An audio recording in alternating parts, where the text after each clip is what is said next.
A parábola da porta estreita. Amados, vamos ler em Mateus, 7:13. Entrai pela porta estreita, porque larga é a porta, e espaçoso o caminho que conduz à perdição. E muitos são os que entram por ela.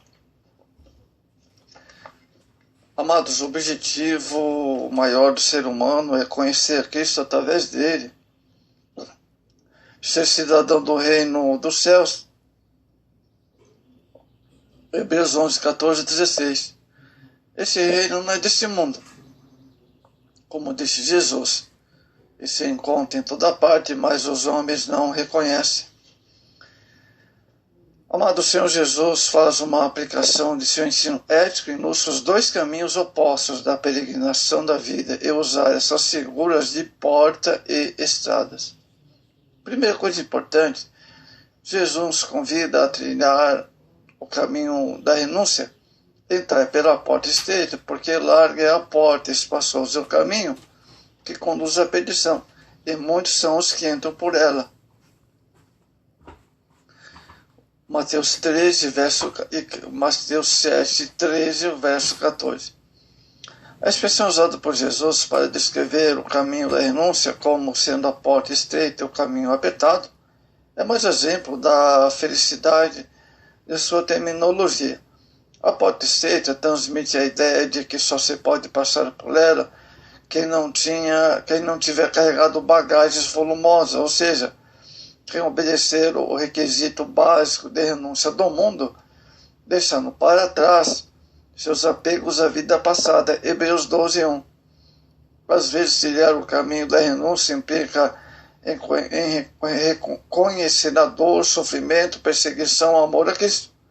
No entanto, o sofrimento, as vicissitudes da vida, desempenham um papel grandioso na existência do cristão, que se propõe a percorrer o caminho estreito de Deus. A Bíblia constantemente, amados, mostra pela história dos grandes personagens e suas páginas como Deus emprega a dor, fome, desilusão, injustiça, até mesmo falecimento para quebrantar, moer, aprimorar, burilar, santificar os salvos, levando-os a conhecer, a tornarem pessoas mais íntegras, humanas e amorosas. Todos os heróis das Escrituras Sagradas testificam que Deus prova e aperfeiçoa o justo no dia mau. Não apenas Jó, o mais famoso sofredor, como também o ladrão da cruz, o Paulo, o patriarca José, rei Davi e os demais. Os santos passaram por profundas transformações em suas vidas e se transformaram homens quebrantados. Precisamente o tipo de caráter preferido por Deus para operar maravilhas através do vaso, seja abrindo mares ao meio, ferindo os montes, ressuscitando os mortos, seja reconciliando irmãos, inimigos, regenerando criminosos, alcançando os inalcançáveis. Veja 1 Pedro, capítulo 4, o verso 13 e o verso 14. Muito bem. A porta estreita é o caminho de renúncia. É também trilhar o caminho dos padrões morais elevados, amados. Jeremias 15:19. Para alcançar essa meta, o cristão terá que crucificar seu ego. Poucos são os que percorrem por esse caminho. Os salvos devem permanecer constantemente atentos para não cair nas armadilhas existentes dos dois lados da via. Por isso, os excessos em qualquer direção são prejudiciais ao cristão. A porta estreita é nascer da água e do Espírito.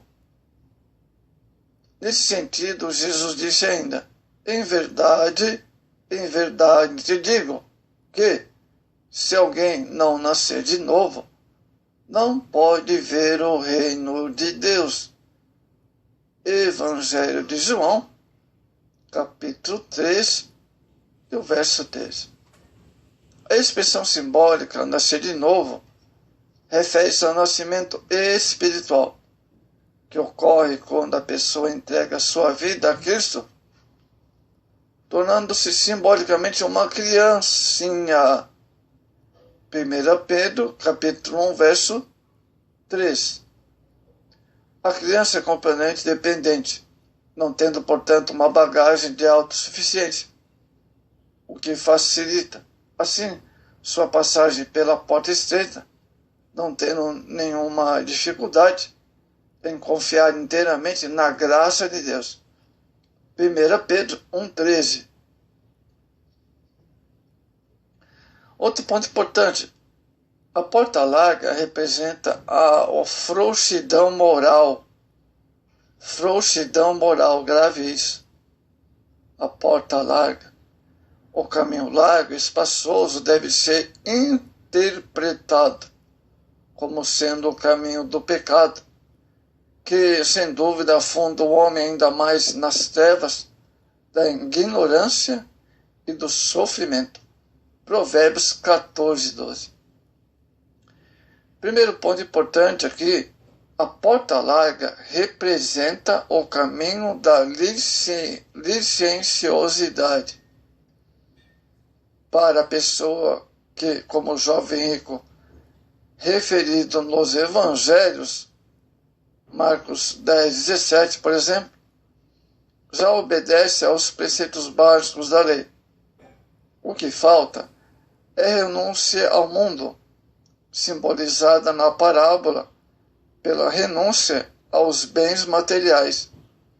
A porta larga é o caminho espaçoso, representam a sabedoria convencional, a licenciosidade ou frouxidão dos valores morais. Muito bem, outra coisa sobre a porta larga. A porta estreita representa a descentralização do ego. Para se trilhar o caminho estreito, deve-se, nas palavras de Paulo, deixar o homem velho morrer para que o homem novo possa nascer. Romanos 6 e o verso 6. Essa é a ideia por trás das palavras de Jesus. Se alguém quiser vir após mim, a si mesmo se negue, tome a sua cruz e siga-me. Marcos 8:34. Isso significa uma transformação radical, simbolizada pela expressão morrer para o mundo. O processo de transformação, amados, é longo, árduo.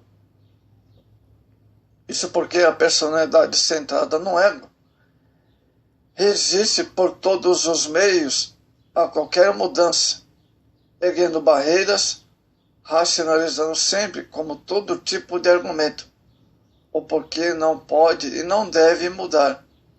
Quem ouve o Evangelho da Graça deve saber se o rejeitar não terá escapatória da ira do mesmo Deus que lhe ofertou a única porta da salvação, uma porta estreita, uma cruz para carregar pelo resto da vida. Mas o jugo do Senhor é suave. No entanto, quem por essa porta entrar encontrará paz, satisfação, o amor de Deus, explicará tudo, perdoará tudo, proverá tudo e dará total acesso a Deus, que é a comunhão.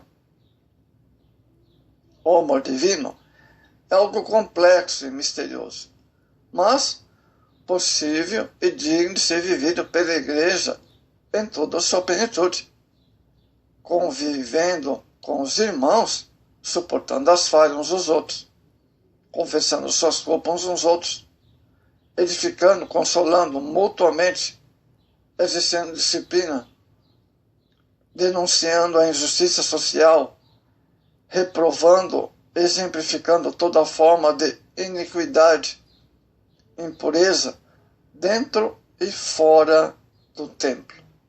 No amor e na integridade da igreja está o mistério do crescimento. Efésios, capítulo 4, ao verso 32. Muito bem. A porta estreita representa mudança de mentalidade. A dificuldade do caminho espiritual podem ser imaginadas como a subida de uma ladeira íngreme que se torna mais difícil. Quanto maior for o peso das tendências materiais que tivermos de carregar, esse processo de transformação era conhecido no cristianismo primitivo como metanoia, palavra grega traduzida como arrependimento. Nesse sentido, quando encontramos as palavras arrependimento, é o que está sendo transmitido.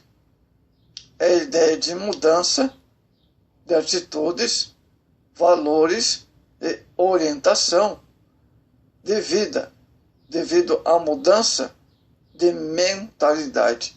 Veja 2 Coríntios, capítulo 5, e o verso 17.